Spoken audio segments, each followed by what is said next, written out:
A palavra de hoje se chama Quem é você na multidão? Diga aí para o irmão que está do teu lado, ele diz assim, e você? Quem é você na multidão?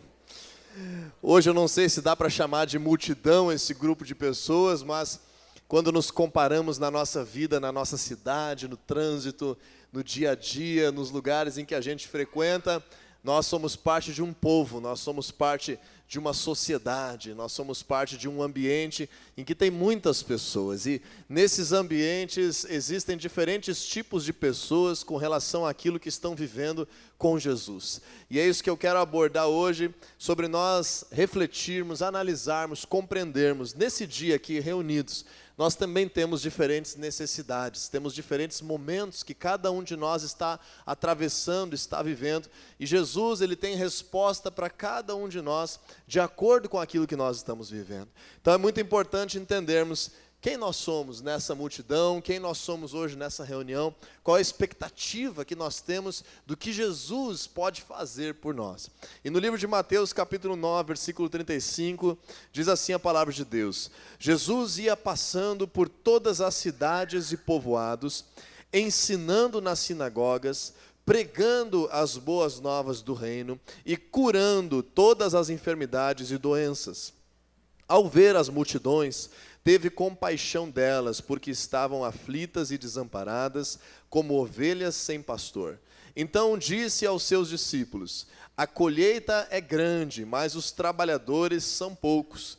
Peçam, pois, ao Senhor da colheita que envie trabalhadores para a sua colheita. Nessa situação que Jesus estava sendo relatado os seus afazeres cotidianos, nós percebemos alguns tipos diferentes de pessoas, nós percebemos a rotina de Jesus, nós percebemos pessoas que agora estão caminhando ao lado dele, que são chamados de discípulos, nós percebemos Jesus atuando em ambientes diferentes, ensinando nas sinagogas, pregando as boas novas ou o evangelho do reino àqueles que precisavam, e também curando todas as enfermidades e doenças das pessoas. E nisso o evangelho de Jesus, a presença, o ministério de Jesus foi ficando cada vez mais popular e multidões estavam agora ao seu redor. E nessas multidões havia, como está descrito aqui nesse texto, diferentes necessidades, diferentes situações. E Jesus, ele tem recurso para estar encontrando cada um de nós no momento que nós estamos vivendo. Então, cada vez que nós buscamos a Deus como igreja, seja no culto, seja na célula, seja em família, seja no nosso momento de oração em casa, cada vez que nós lemos a Bíblia, cada vez que nós nos relacionamos com propósitos do reino de Deus, o Senhor sempre tem resposta para as nossas vidas, o Senhor sempre tem um passo adiante para que nós venhamos crescer. O Senhor sempre tem uma visão com relação ao momento que nós vivemos.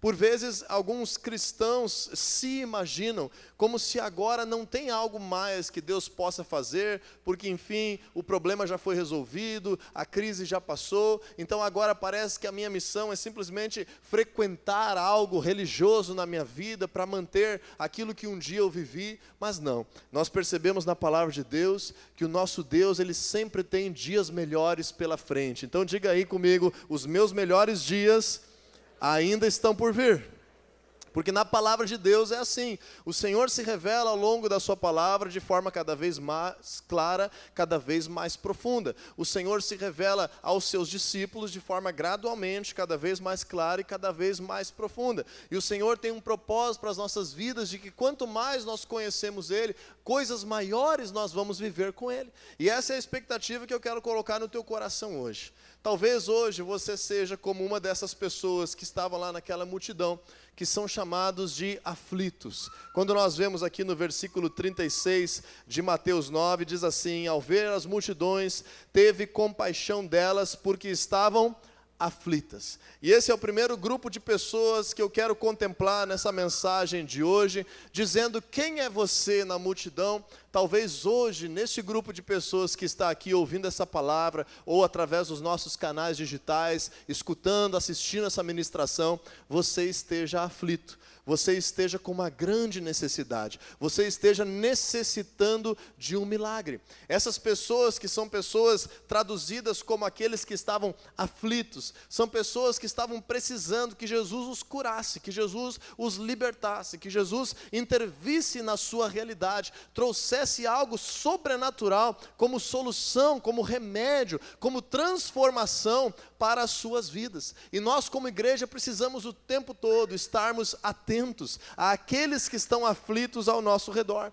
Você como cristão precisa estar atento na tua casa, na rua, na família, lá no ambiente de trabalho. Quem são pessoas ao teu redor que possam estar aflitas? E assim como Jesus, nós precisamos ter o nosso coração cheio de compaixão por aqueles que estão aflitos. E eu quero trazer hoje aqui uma interpretação bíblica desses versículos que se conectam. Quem sabe alguém teologicamente possa discordar desse entendimento, mas é algo que eu creio que é uma revelação de Deus para nós nessa noite, que se nós formos ver as atitudes de Jesus descritas no versículo 35, nós podemos espelhar elas naquilo que segue com relação às necessidades da multidão. Então esse primeiro grupo, que são os aflitos, é contemplado no versículo 35 pela ação de Jesus, descrita por último, que é curando todas as enfermidades e doenças. E nós poderíamos ainda estender isso a um contexto de cura emocional, a um contexto de cura na alma, a um contexto de cura na mentalidade, de restauração, a um contexto de cura espiritual, que traduzimos teologicamente, biblicamente, na linguagem da igreja, como libertação, que tivemos nesse final de semana um grande momento de treinamento, de prática de libertação, que foi muito especial. Quando nós estamos como esses que estão aflitos, nós precisamos entender que Jesus tem para as nossas vidas a resposta. Jesus tem o milagre, Jesus tem a cura, Jesus tem a restauração. Jesus tem algo a oferecer a nós. E quem são esses aflitos? Essa palavra aflitos, lá no original bíblico, ela significa uma pessoa que está fraca, uma pessoa que está enfraquecida, uma pessoa que está esgotada, uma pessoa que está cansada, uma pessoa que está desanimada, quem sabe uma pessoa que está doente. Talvez alguns de nós hoje aqui, nesse lugar, estamos assim, como aqueles que estão aflitos. Quando nós estamos dessa forma, nós precisamos ir até Jesus de forma proposital, clamar e orar ao Senhor de forma específica, para que Ele venha sanar a nossa aflição. Em Mateus capítulo 11, versículo 28, Jesus diz assim: venham a mim, todos os que estão cansados e sobrecarregados, e eu os aliviarei, eu trarei descanso para as suas almas. Diga aí para a pessoa que está do teu lado, se você está aflito hoje, Jesus tem descanso para você, Jesus tem alívio para você. Nós precisamos entender que não importa quanto tempo nós estejamos frequentando a igreja, podemos ter dias que vamos ter aflições. E nesse dia é importante buscar o socorro presente na hora da angústia, o Senhor Jesus, que restaura as nossas vidas, que nos cura, que libera milagre. Mas não era só aflitos que tinham nessa multidão. Os aflitos precisam de cura, os aflitos precisam de restauração, os aflitos precisam de socorro.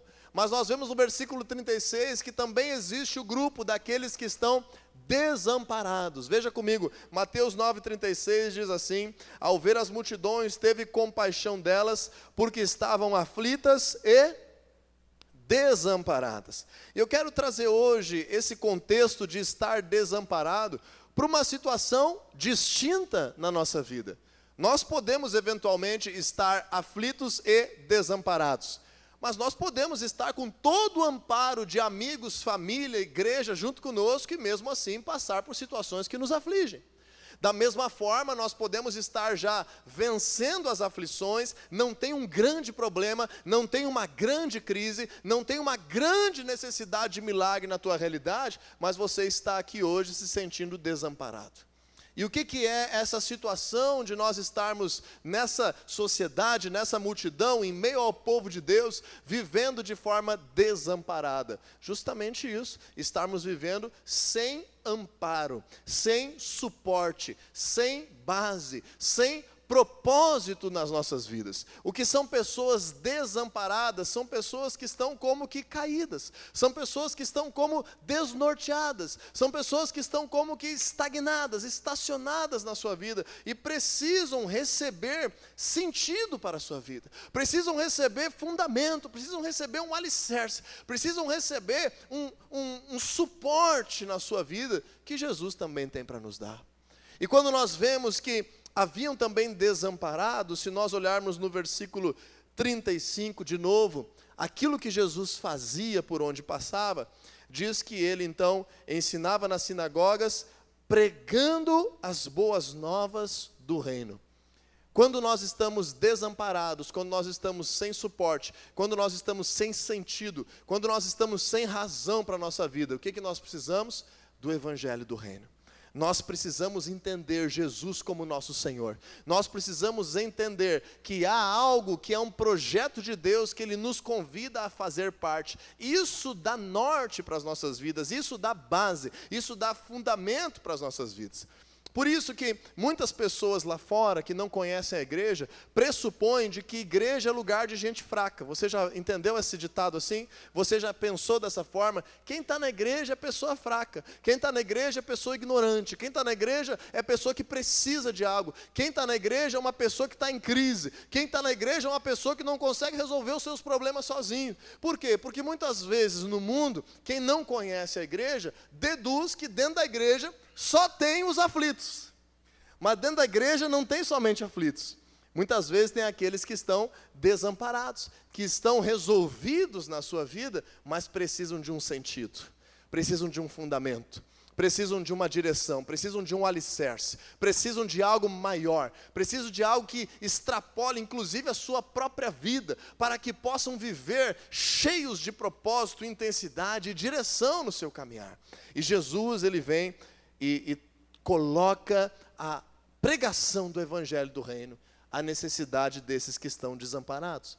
Da mesma forma, essa palavra desamparo, no original que foi escrito a Bíblia em grego, aí nesse termo que aparece no Novo Testamento, significa alguém que está escanteado, alguém que está sem suporte, alguém que está prostrado, alguém que está sem propósito. Não necessariamente essa pessoa está doente, não necessariamente essa pessoa está afligida por um mal, ela simplesmente está perdida. E se nós estamos nos sentindo assim, nós precisamos resgatar o senhorio de Cristo sobre nós. Nós precisamos resgatar que venham os propósitos dele, que venha, como diz em Filipenses capítulo 2, versículo 13, o querer do Senhor ativado na nossa vida, o realizar do Senhor ativado na nossa vida, e o reino de Deus produz missões no nosso coração, no nosso viver, no nosso dia a dia, que dão sentido às nossas vidas, muito mais do que qualquer coisa que o mundo possa oferecer. Quando estamos desamparados, Jesus, e através também da sua igreja, nos faz receber promessas, nos faz receber destino. Jesus encontra com Pedro, ele tem uma necessidade, ele está aflito, porque não pescou nada a noite inteirinha, e ainda emprestou o barco para Jesus. Jesus agora convida ele a resolver a sua aflição, resolve a sua necessidade. Pedro tem uma pesca maravilhosa, e esse é o começo da vida de fé da maioria das pessoas. Jesus trazendo um milagre sobre a sua necessidade. Tivemos há poucos dias um evento que chamamos de Encontro com Deus, em que há uma intensidade muito grande de trazer resposta às necessidades das pessoas. Nas nossas células, nós oramos semanalmente por cada pessoa, por cada desafio, por cada necessidade, para ver milagres. Quando nos reunimos como igreja, semana passada, por exemplo, tivemos tantos milagres de cura sobrenatural aqui neste lugar. Porém, entenda uma coisa, a vida cristã não para por aí. A vida cristã não pode estacionar quando nós resolvemos o nosso problema. E aí, por vezes, resolvemos o nosso problema e voltamos à igreja desamparados, sem norte, sem ter para onde ir, sem saber o que fazer, sem ter sentido na nossa vida. E o Senhor Jesus então diz a Pedro: agora eu estou liberando uma missão sobre a tua vida. Você, a partir de agora, se tornará um pescador de homens. Se você está desamparado hoje, o Senhor derrama promessas sobre a tua vida. O Senhor enche o teu coração de amor por aqueles que estão se perdendo. O Senhor coloca sobre os teus talentos, as tuas habilidades, novas visões, novos sonhos, novos desejos no teu coração que vão produzir benefício para a glória de Deus nessa terra, algo que nos faz ter uma alegria completa. O Evangelho de Cristo produz alicerce e sentido para a vida de todas as pessoas. Tem um terceiro tipo de pessoa nessa multidão. Vamos ver comigo novamente, Mateus capítulo 9, versículo 36. Ao ver as multidões, teve compaixão delas, porque estavam aflitas, que mais que estavam?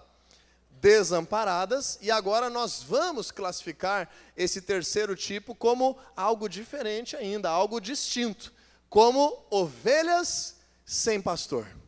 Então eu posso estar hoje aflito, desamparado e vivendo como uma ovelha sem pastor. Mas eu também posso estar somente aflito, ou somente desamparado, ou somente tendo agora os meus problemas graves já resolvidos, milagres já aconteceram, eu tenho testemunho do passado para contar. Jesus é o Senhor da minha vida, eu tenho promessas, eu tenho missão que Ele me deu, mas eu não sei como construir isso, eu não sei como edificar essa caminhada, eu não sei agora por onde começar. Eu entendi que Deus tem algo grande para a minha vida, mas eu não sei como que eu vou construir, eu não tenho suporte, eu não tenho princípios, eu não tenho conhecimento sobre Deus, eu não estou tendo a direção para a minha vida. Então eu sou como uma ovelha, já pertenço ao reino de Deus, estou sarado, pertenço a um rebanho, fui transformado, estou fazendo parte do reino, mas sou como uma ovelha que está sem pastor. E o que é uma ovelha sem pastor? É alguém que não está debaixo de orientação, de direção, de ensinamento, de princípios, de comunidade, de liderança. Sempre que a palavra de Deus declara ovelha sem pastor, não está falando daquela ovelhinha que fugiu do rebanho e se machucou e o pastor tem que buscar. Essa é a exceção. Ovelha sem pastor está dizendo sobre alguém que está bem, alguém que faz parte de uma comunidade, alguém que faz parte do reino de Deus, mas não está tendo liderança, não está sendo conduzido. Primeira vez que aparece essa expressão, ovelha sem pastor na Bíblia, é lá no livro de Números, quando Moisés declara que precisa ter alguém que saia à frente do povo, que entre à frente do povo, que os lidere, que os faça entrar, que os faça sair, que os conduza, que faça as coisas de Deus acontecerem de forma ordenada e proposital na sua vida. E esse é um dos maiores motivos que nós precisamos ser igreja, que nós precisamos nos organizar como igreja, como comunidade, nas cidades, nas localidades, naquilo que nós pertencemos. Porque se nós vivêssemos como igreja somente para resolver as aflições das pessoas e somente para pregar o evangelho àqueles que precisam de Jesus como Senhor na sua vida e reconhecem isso, porque todos precisam, mas Jesus só vira Senhor de quem crê porque reconhece que precisa dele, nós poderíamos ter a igreja como uma central de atendimento.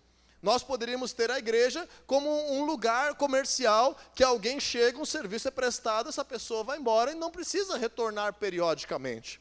Por que nós precisamos criar vínculos? Por que nós precisamos de relacionamento? Por que nós precisamos andar junto? Por que nós precisamos de uma mesma linguagem? Porque existem coisas que agora Deus quer construir com aqueles que estão já vencendo as suas aflições, com aqueles que agora têm Jesus na sua vida como seu Senhor, não estão desamparados. Jesus, Ele quer causar projetos que nós juntos vamos edificar para estabelecer o seu reino nessa terra. E isso é a realidade da maioria das pessoas que estão frequentando as igrejas do Senhor Jesus espalhadas por toda essa terra. E tristemente, nós vemos que a maioria dos cristãos acabam estacionando a sua vida de fé, o seu crescimento, o seu envolvimento com o reino de Deus, justamente quando chegam nesse ponto, em que venceram as suas aflições e agora também conhecem as promessas de Deus, conhecem a Deus, têm um relacionamento, uma intimidade, um devocional, tem algo de Deus que já carregam, mas agora existe o grande desafio. Como nós vamos trilhar esse caminho? Como nós vamos construir isso juntos? Nós precisamos andar como ovelhas que têm pastor. Diz assim comigo: no reino de Deus, eu preciso de discipulado. Porque discipulado é a expressão que traduz de forma mais clara esse pastoreamento no sentido de liderança. Quando nós entendemos isso, nós percebemos que essas pessoas que estavam como ovelhas sem pastor podem ser comparadas àqueles que estavam dentro das sinagogas, que já tinham uma vida religiosa, que não estavam desesperadas. E Jesus, quando ia dentro das sinagogas, qual é a coisa que ele fazia, então, nessa ordem reversa que nós estamos vendo, versículo 35? Jesus ia passando por todas as cidades e povoados, Mateus 9, 35, ensinando nas sinagogas. Então, as pessoas que precisam de pastoreamento, que precisam de discipulado, precisam ter alguém que os ensine. Nós precisamos. Deus escolheu que a sua igreja funcione desse jeito. Alguns vêm antes, recebem algo de Deus e são incumbidos de passar adiante àqueles que estão chegando. Esses que estão chegando recebem algo de Deus e são incumbidos de passar adiante aos próximos que vão chegar. E isso é uma relação de discipulado, é uma relação de liderança, é uma relação de compartilhamento de visão, de propósito, de princípios, que causa força à igreja do Senhor, que causa alinhamento à igreja do Senhor. Nós vemos muitos lugares em que a igreja do Senhor se reúne, mas é cada um por si e Deus por todos. Cada um com a sua necessidade vai embora e não existem propósitos que a igreja está avançando para destruir as obras das trevas, para transformar a sociedade, para salvar os casamentos, para resgatar as famílias. É como se esse propósito fosse somente do pastor da igreja. O pastor, biblicamente falando, não tem a missão de executar todas as coisas para resolver a crise de todas as pessoas. O pastor, biblicamente falando, tem a função, sim, logicamente, de causar essa vitória sobre as aflições por meio do seu povo, por meio do pastoreamento, de causar esse amparo, dando sentido à vida, mas sim de liderar o povo de Deus para que venham se concretizar e realizar os propósitos do Senhor dessa terra. É por isso que cada líder de célula que se reúne está atuando no pastoreamento das pessoas nos nossos pequenos grupos. É por isso que cada supervisor que se reúne com os seus líderes de célula para estar alinhando a igreja, a visão da igreja, está pastoreando pessoas no contexto do reino de Deus. Então, quando nós aprendemos isso, as ovelhas sem pastor precisam de discipulado. Porque o propósito final para com todas as pessoas que chegam até Jesus é que se tornem discípulos. Eu vou dizer de novo. O propósito final para com todas as pessoas que se aproximam de Jesus é que se tornem seus discípulos. Diga aí para quem está do teu lado então, diz assim: eu tenho uma notícia para te dar. Jesus espera que você seja um grande discípulo. Alguns de nós já somos, já estamos vivendo, ajudando a construir coisas grandes no reino de Deus. Outros estamos no caminho. E o nosso papel como igreja é o tempo todo olhar para cada pessoa, desde o primeiro dia que chega até Jesus, como um futuro discípulo. Porque depois o Senhor Jesus vai falar no versículo 37, o quarto tipo de pessoa que estava nessa multidão. Lembra? Tem os aflitos, tem os desamparados, tem as ovelhas sem pastor, e tinha mais um grupo junto com Jesus nessa multidão. Então ele disse aos seus discípulos. Os discípulos é um quarto grupo, é um grupo agora que já venceu as suas aflições, já não está desamparado, pertence ao reino, mas tem liderança, tem pastoreamento, tem propósito, que está vivendo como igreja, está vivendo do lado de Jesus com uma missão que carrega. Esse quarto grupo de pessoas, Jesus diz assim: a colheita é grande, mas os trabalhadores são poucos. Então os discípulos precisam trabalhar no reino de Deus. Os discípulos precisam servir ao Senhor. A incumbência daqueles que já venceram as suas aflições, que já não estão desamparados e que estão vivendo relações de discipulado, é servir ao Senhor com as suas vidas, é receber saúde para servir ao Senhor com a sua saúde, é receber prosperidade para servir ao Senhor com os seus recursos financeiros, é receber relacionamento para servir ao Senhor através dos seus vínculos sociais, é receber qualificação profissional, é receber promoção na empresa, é receber novos clientes para servir ao Senhor com o seu ramo de trabalho. É discípulo que vai edificar o reino de Deus. E o destino de você que está aqui hoje é ser um discípulo que atua no reino de Deus, produz frutos para a sua glória e causa transformação dessa terra, destruindo as obras do diabo. É através da sua vida que o mundo será melhor, lá onde você está morando, lá onde você está trabalhando, lá na tua vizinhança. Deus quer te usar para isso, para ser um discípulo que edifica o reino de Deus. Logicamente você vai dizer, mas eu estou aflito, eu estou em crise. Então Jesus primeiro quer resolver a tua crise. Mas eu não tenho sentido, eu não conheço a Deus ainda, eu preciso de promessa, eu preciso entender isso. Então você precisa receber o Evangelho. Mas eu agora pertenço ao reino, mas não sei como começar. Você precisa correr para o discipulado. Mas agora eu já estou caminhando assim, eu já estou armado espiritualmente falando, eu já tenho munição espiritual na minha vida, eu já tenho conceitos bíblicos, tenho uma visão que eu faço parte, tenho um povo que eu estou envolvido. Então agora o que eu preciso fazer? Servir ao Senhor com a minha vida, trabalhar e edificar o reino dele. Discípulos precisam trabalhar na seara do Senhor. Mas no versículo 38 nós também vemos Jesus dizendo aos seus discípulos: peçam, pois, ao Senhor da colheita que enviem trabalhadores para a sua colheita. Então discípulos também precisam entender que não oram somente pelas suas necessidades, oram também pelo reino de Deus. Intercedem para gerar outros, intercedem pela maturidade dos outros, intercedem para contribuir que o seu irmão cresça, amadureça, supere as suas dificuldades, conheça a Deus também, seja impartido aquilo que já recebeu e juntos venhamos fazer crescer o Evangelho do Senhor Jesus. Esse lugar aqui tem que ser um gerador de empresários do reino de Deus, de pastores do reino de Deus, de dezenas e dezenas, centenas de líderes de célula no reino de Deus, de pregadores do evangelho do reino de Deus. Essa é a minha missão aqui, é formar em você aquilo que Jesus espera que você faça no reino dele, e é isso que traz alegria completa e abundância de vida na nossa realidade. Você crê nisso? Essa é a expectativa que Deus tem para ti. Lá no livro de Colossenses diz assim a palavra de Deus: Cristo em nós é a esperança da glória. Diz aí comigo, diz assim: Cristo em nós é a esperança da glória. Então se o mundo está esperando alguma coisa acontecer de Deus, vai ser através de quem? Do povo de Deus. Porque o povo de Deus carrega o poder de Deus. E o Senhor levanta algumas pessoas para viverem de uma forma mais dedicada na liderança do povo de Deus. Mas essas pessoas que fazem parte do povo de Deus são levantadas por Deus lá no seu trabalho, lá na sua família, lá naquilo que Deus tem dado para viverem também de forma mais dedicada à sua esfera de ação. Então, quando nós entendemos isso, discípulos precisam gerar novos discípulos. E aí eu pergunto hoje para você: quem é você na multidão? O aflito que precisa de cura, de restauração, de milagre hoje? O desamparado que precisa de um sentido para a sua vida, de conhecer esse Deus eterno e todo-poderoso que te convida a fazer parte da sua família e do seu reino? A ovelha que já conhece a Deus, mas está sem pastor e precisa de ensino e de liderança?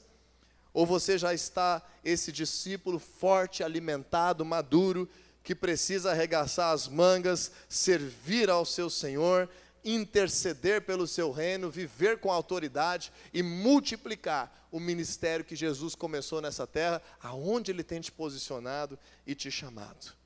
Jesus quer satisfazer a tua necessidade deste momento da tua caminhada com Ele. Porém, eu preciso que você entenda uma coisa hoje: você não nasceu para ser aflito para sempre. Você não nasceu para ser desamparado para sempre. Você não nasceu para ser uma ovelha sem pastor para sempre. O propósito de todos nós é caminharmos e amadurecermos e sermos discípulos do Senhor Jesus que vivem o seu reino. Esse é o verdadeiro sentido para uma vida abundante, próspera, alegre, produtiva, que não importa o que aconteça, não importa a situação econômica, não importa a situação política, não importa se existirem desafios, você está sendo usado debaixo da unção e do poder do Espírito Santo de Deus para ser luz nesse mundo e sal nessa terra. Esse é o teu destino. É te firmar, te estabelecer, te enraizar, te curar, te restaurar, tirar de você toda a obra das trevas, para que você seja como uma árvore frondosa no reino de Deus, que produz frutos, que alimenta outras pessoas e que faz pelos outros aquilo que Jesus tem feito por ti no dia de hoje. O Senhor te convida hoje a olhar para frente como um grande discípulo. Porém, se você está aflito, tem cura para você. Tem restauração para você. Se você está desamparado, existe algo do reino de Deus, um convite para que você faça parte, receba Jesus como seu Senhor. Se você pertence ao reino, mas está como uma ovelha sem pastor, existe uma relação de discipulado te esperando, que requer transparência, dedicação, intensidade, ensino, aprendizado, mas que vai te fazer decolar na vida com Jesus. E você que hoje já tem algo de Deus para oferecer, e quem sabe, estava meio assim, deixando a vez para o outro, arremangue as tuas mangas, o Senhor quer fazer algo extraordinário através da tua vida. Sirva ao Senhor com alegria. Porque quando nós buscamos em primeiro lugar o reino de Deus, a sua completude, o seu cumprimento, a sua justiça, o seu estabelecimento, o Senhor cuida de acrescentar tudo aquilo que nos falta. O Senhor cuida de causar bênção em todos os lugares onde a gente chega. O Senhor cuida de que nós venhamos estar sendo colocados em lugares que Ele estabelece, para que nós venhamos trazer lá o seu reino. Cada um de nós tem algo especial de Deus para causar nessa terra. Por causa disso, se você está aflito, olhe para frente.